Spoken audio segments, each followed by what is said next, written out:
Bonjour, bienvenue dans la chrysalide.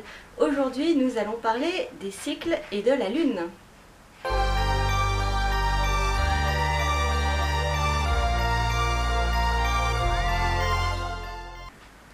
Je vais commencer par dresser un bref aperçu du rapport de la Lune aux femmes, ou en tout cas de l'association qui a souvent été faite entre la Lune et les femmes. Dans de nombreuses civilisations, la Lune était associée aux femmes ou à leur cyclicité. Dans la nôtre également d'ailleurs. En 1975 est sorti un livre qui s'appelait Lunaception, une odyssée féminine à travers la fertilité et la contraception. L'auteur, Louise Lessay, y expose son expérience de synchronicité de ces phases et de ses cycles avec les phases lunaires. Elle propose également des hypothèses sur le pourquoi cette synchronicité est possible. Dans son livre, elle propose plusieurs méthodes qui sont utiliser la Lune comme référence ou utiliser une lampe pour reproduire la lumière de la Lune. Ainsi, il va falloir dormir dans le noir complet du premier jour du cycle au 11e, puis du 15e au 24e.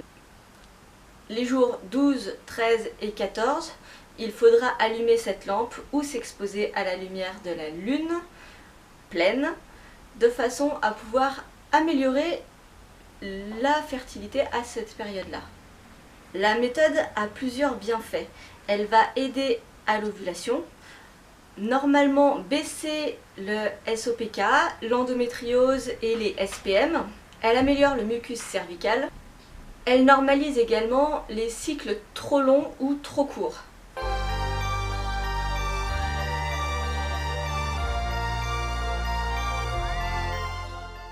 Louise Lessay expose dans son livre l'hypothèse comme quoi la glande pinéale aurait un effet sur les cycles de par la lumière de la Lune. Aujourd'hui, on sait que la glande pinéale, qui est vers l'hypothalamus, est également en charge de la production ou de l'absence de production d'une hormone, l'hormone du sommeil, qui est la mélatonine. On produit en tant qu'être humain de la mélatonine de 21h jusqu'à environ 5 ou 6 heures du matin en fonction de la luminosité. Cette hormone est le principal facteur qui va régler l'horloge circadienne. Elle règle l'alternance veille-sommeil, mais également la température du corps, ainsi que les rythmes métaboliques et alimentaires, et la sécrétion de certaines hormones, dont les hormones sexuelles. Il existe plusieurs synchroniseurs du taux de mélatonine dans le corps en fonction de l'heure. Le premier de ces synchroniseurs, et le plus important, c'est la luminosité, et spécialement l'alternance luminosité-obscurité. Car la mélatonine est sécrétée lorsqu'il n'y a pas de lumière. Deux autres synchroniseurs importants sont l'alimentation et l'activité sportive. La production de mélatonine va être déréglée par la luminosité, les horaires de vie irréguliers, trop peu d'activité physique ou encore une alimentation peu adaptée. La mélatonine est un inhibiteur d'œstrogène. Elle est antioxydante, a un effet protecteur vis-à-vis de l'endométriose, du SPM et du SOPK.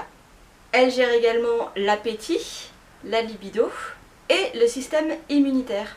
Elle est actuellement également utilisée dans des traitements expérimentaux contre les cancers hormonodépendants.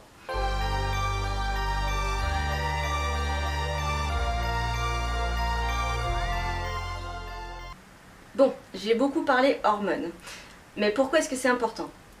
Parce que, comme on l'a vu, la mélatonine est un inhibiteur d'œstrogène, c'est-à-dire qu'elle va influer les taux d'œstrogène vers le bas lorsqu'elle est produite. Or, elle est produite quand il y a de l'obscurité. Ce n'est donc pas la lumière, mais bien l'absence de lumière qui va faire qu'on crée de la mélatonine et donc qu'on inhibe les œstrogènes.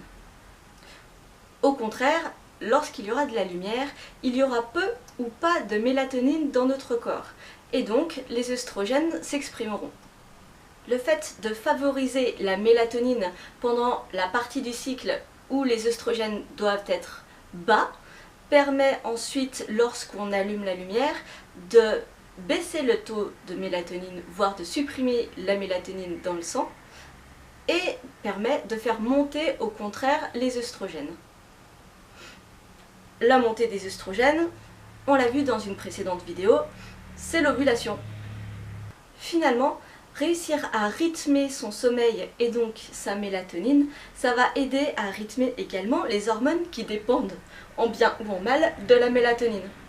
C'est pour ça que ça va pouvoir aider à rythmer et à régler les cycles menstruels. Tout ceci a alors bien peu à voir avec la lune finalement. On peut tout aussi bien s'exposer à la lumière de la lune qu'utiliser une lampe pour pouvoir la remplacer.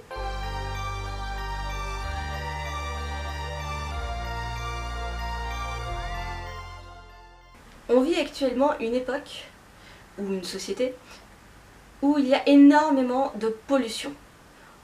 On a des perturbateurs endocriniens, on a des rythmes de vie pas forcément adaptés, on utilise des écrans et donc on a de la pollution lumineuse toute la journée et de plus en plus, notamment avec les téléphones portables. Avec tout ça, et bien plus encore, pas étonnant que beaucoup de femmes connaissent aujourd'hui des dérèglements hormonaux ou des dérèglements de leur cycle. Je crois pas trop en tout ce qui est estampillé naturel. La nature c'est quelque chose, et la culture c'est la façon dont on s'y adapte. Je vois pas l'exposition à la lune comme plus naturelle qu'autre chose. Et je pense pas que les femmes soient naturellement réglées sur l'astre lunaire ou sur quoi que ce soit. Je pense que par contre, on peut utiliser les connaissances qu'on commence à avoir au niveau du fonctionnement du corps et du fonctionnement des hormones pour pouvoir vivre en fonction de soi et de nos attentes la vie qu'on a envie sans être vraiment dérangé. Finalement tout ça, ça n'a rien à voir avec la nature. C'est juste des connaissances qu'on peut utiliser pour mieux vivre sa vie en fonction de nous, nos attentes. Que ce soit pour des raisons de contraception, de fertilité ou juste de savoir à peu près dans quel état d'énergie tu vas être à un moment donné de ton cycle ou du calendrier, tu peux utiliser cette méthode pour tenter de réguler au maximum ton cycle. Ça te coûte pas grand chose. Le but de tout ce que je te raconte, c'est pas de suivre des préceptes pseudo-naturels, c'est juste que tu connaisses des trucs qui peuvent fonctionner, qui sont expliqués scientifiquement par les hormones ou par ce qu'on connaît d'autre du corps humain, et que tu puisses l'appliquer pour toi en fonction de tes envies et de tes besoins. Bien sûr, si tu habites en ville, je pense que la lune, ça sera peut-être pas indiqué pour toi, mais tu peux utiliser une lampe. Du coup, la lunaception, ça peut être un outil chouette parce que ça te permet d'essayer de régler tes cycles sur un élément, que ce soit le calendrier ou la lune, en fonction de tes besoins, et ça peut te permettre de moins avoir de SOPK ou de SPM. Tu peux voir, par rapport à l'endométriose, j'ai eu aucun retour jusque-là. Je serais vraiment ravie si ça peut aider vraiment de ce point de vue-là. J'ai terminé de parler de lunaception. Je t'invite à commenter et liker, t'abonner à la Chrysalide. Tu peux aussi m'aider en me soutenant via Tipeee. Tu peux t'abonner à ma page Instagram ou sur Facebook.